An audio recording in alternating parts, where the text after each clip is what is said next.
Today, I'm going to be getting the Platinum Trophy for the Stanley Parable Ultra Deluxe.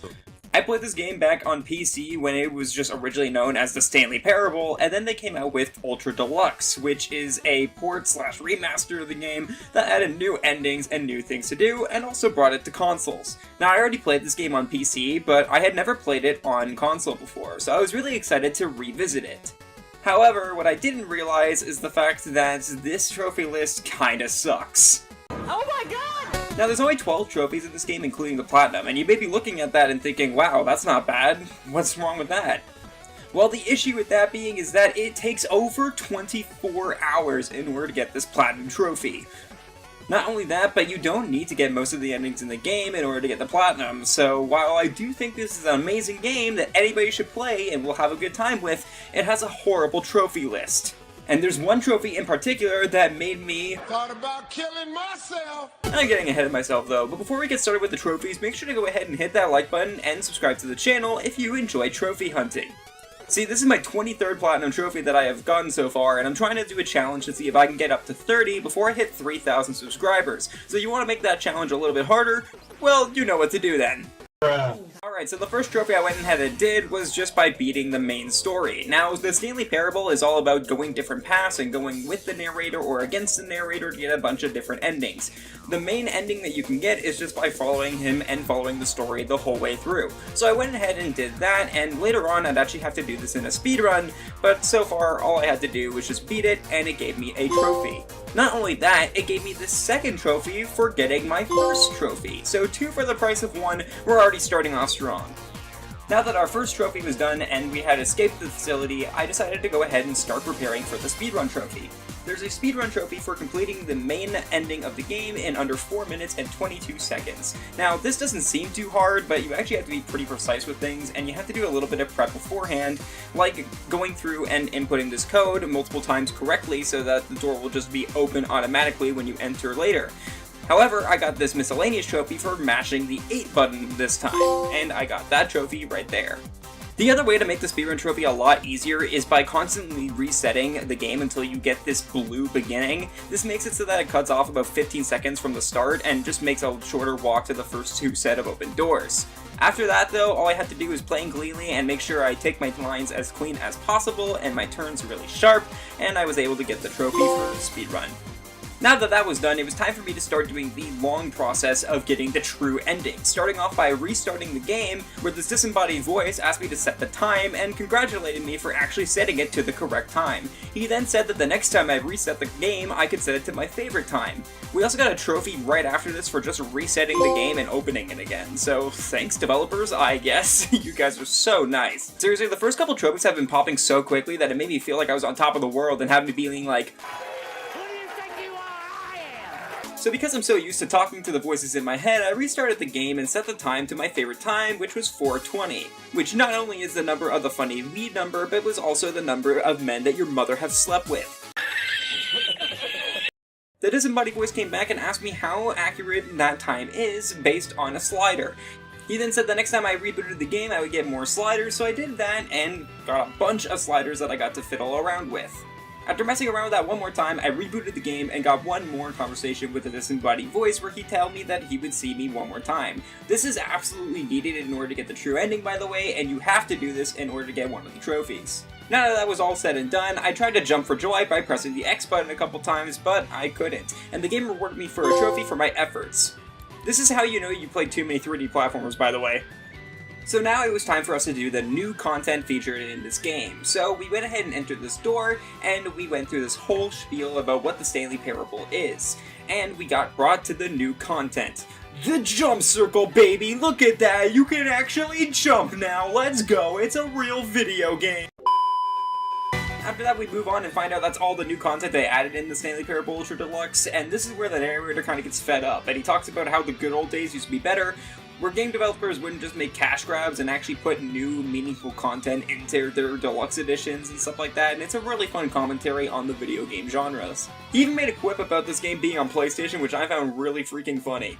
We then reset the game and got a little sussy by going into this vent here, where the narrator took us to the memory zone, where we got to see all the reviews, all the promotional material, and a bunch of screenshots from the original Stanley Parable, which was really cool. After reminiscing about the good old times though, we go down to the pressurized gas area. This is where all the negative reviews are, and all of these canisters that say pressurized gas on them, on the PC version actually says Steam reviews, which is just a really weird change. I guess PlayStation just didn't want Steam to be in the game at all, which is kind of weird.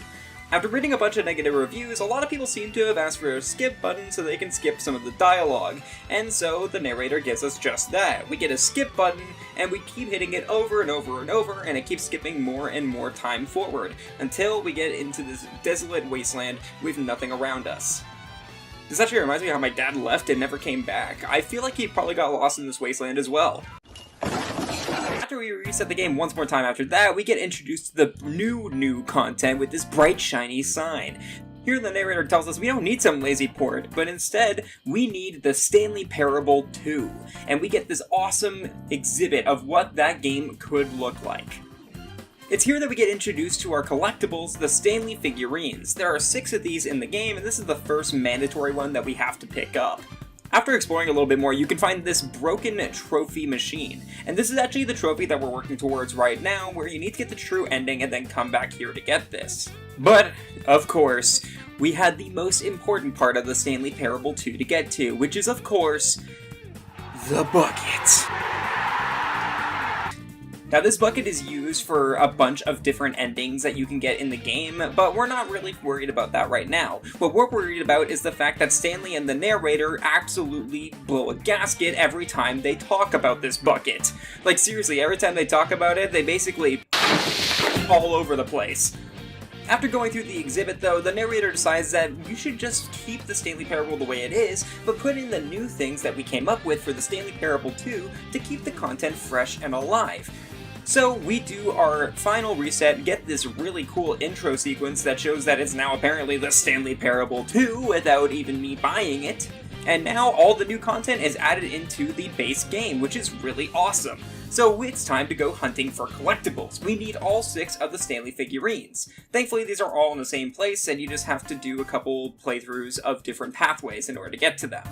After collecting all 6 of the Stanley figurines, you get this ending where the narrator wants to reminisce getting these Stanley figurines. You go through all of the places that you went to before and collect more of them. And this really isn't too much, it's just a walking simulator where you follow the narrator. But once that is said and done, we're almost there to the true ending of the game. All we have to do is pause the next time we reset the game and go to the epilogue. This is where we're just walking around in that desolate area once again, and you do a little bit of walking, and then you eventually find this computer, which is where we talk to the disembodied voice one more time, and he tells us that he'll go ahead and fix the broken trophy. So now that that is done, we go ahead and restart the game, go back to the broken trophy achievement machine, and finally get the trophy for completing all of the new content in Stanley Parable Ultra Deluxe. Alright, so now that that is all said and done, those are actually the only trophies in the game that you need to actually get some endings for, and this is what I mean by I think that this trophy list kinda sucks. There's so many endings in this game, and this game deserves to be played a whole lot more than what the trophy list makes you do. So please, if you decide to go for this platinum, also just play the game and have fun with it as well. You will not be disappointed. That being said, you may have noticed that during this whole conversation that I've been having just now, I have been fiddling with some settings, and that's for another trophy. You need to set every single setting to every single possible combination on the slider or on the options and stuff like that. You have to set everything to every single option that they have, and this is really tedious and really boring. I just sat here for literally like 5 minutes doing this. Then we go from one of my least favorite trophies to one of my favorites, which is click on door 435 times. Now, it's not as easy as it may sound, because once you try to do that, the narrator makes fun of you for trying to just get an easy trophy. Then he sends you on a giant wild goose chase that's click on a bunch of doors and a bunch of different things and do a bunch of different tasks, when finally, after all of that is said and done, you get the trophy which you were looking for, which is really awesome. And now we're on to the 2 most boring trophies of all time. One of them is very easy to cheese and is very notorious in the trophy hunting community, but the other is just really dumb. So of course, we're going to start with the dumb one, which is having the game on for 24 hours on Tuesday. Thankfully, this is cumulative, so you don't have to have your game on for a full 24 hours from start to finish on Tuesday. And you can also do this on any day of the week just by changing your PS5 system clock. But that doesn't make it any less annoying that you have to leave your PS5 on for 24 hours, which, yes, I did. The rest of the trophies in this game only took 2 hours to get, so I basically left my PS5 running for over 20 hours straight just for this platinum trophy. And near the end, I got a little worried that the trophy wasn't popping, so I went to my settings, realized that it wasn't set to Tuesday, and panicked a little bit. But once I set it to Tuesday, the trophy popped immediately. So I don't know what happened there, but I'll take it. And the final trophy that I've got was the Super Go Outside trophy. Now, on Steam, this achievement used to be for not playing the Stanley Parable for 5 years. They actually changed it now for 10 years, but thankfully you can cheese this. Once again, you just go to the system clock, set your date forward 10 or 11 years, and then reopen the game again, and then there goes the trophy, and there's the platinum right after. So that was the Platinum Trophy experience for the Stanley Parable Ultra Deluxe, and if I have to be honest, It's the biggest piece of dog shit. nah, seriously, like I said before, I absolutely love this game, but the trophy list is horrible. It's the dumbest thing I've ever seen, and there's only like 2 or 3 actually fun trophies to do. And while it's not that hard, it's just really not that fun to go for, so I wouldn't recommend it. I'd give the overall game like a 9 out of 10, but I'd give the trophy list probably like a 4 out of 10. But anyhow guys, thanks for watching, and make sure to subscribe to the channel if you want to be part of the 10% of people who are subscribed to the channel who watch these videos. And if you want, please let me know in the comment section below if there's any platinum trophies you want me to go for. Anyhow, have a good day.